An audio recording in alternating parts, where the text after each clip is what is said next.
penurun panas dan pilek seperti biasa.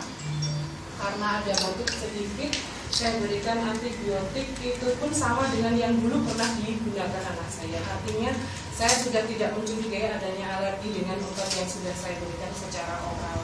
Kemudian karena ada muntah yang membuat anak saya lemes, maka seorang ibu instingnya menginginkan segera sembuh anaknya. Sehingga saya bawa ke rumah sakit untuk rehidrasi, karena memang anak saya lemes, tidak ada minum yang bisa masuk karena giginya yang sakit itu tadi ya, pecah gusi untuk tumbuh. Ternyata tidak. Anak saya rewel karena AC-nya di situ panas dan dia gelisah, istirahatkan. Karena dia memang tidak mau diinfus mungkin ya, saya minta diistirahatkan selama 1 jam.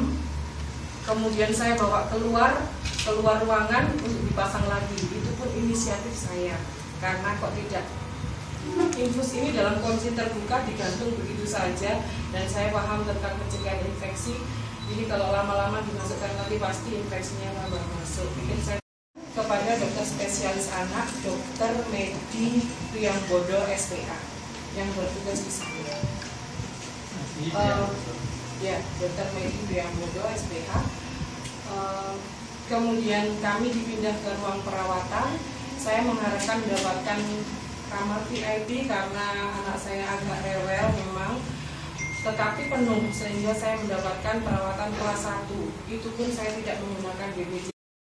Intinya anak saya infusnya terlepas 2 jam setelah itu.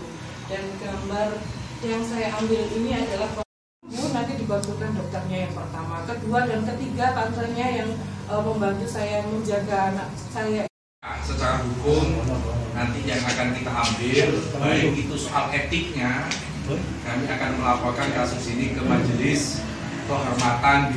Dan itu jam 12, jadi pasien dalam konteks ini menurut 7 pagi, jam 2 sore sama jam 9 malam.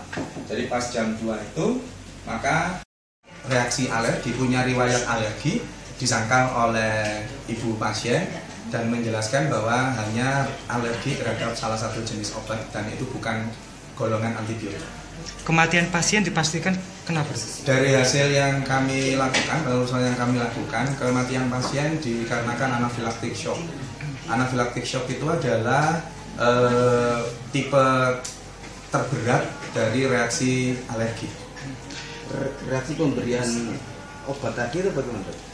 Ya, jadi dari hasil yang analisis yang kami lakukan, pasien memang diberi injeksi taksegram. Dari injeksi taksegram itu terus kami awasi terus sampai sekitar 2 jam, di mana setelah 2 jam itu tidak kami temukan tanda-tanda terjadinya reaksi alergi.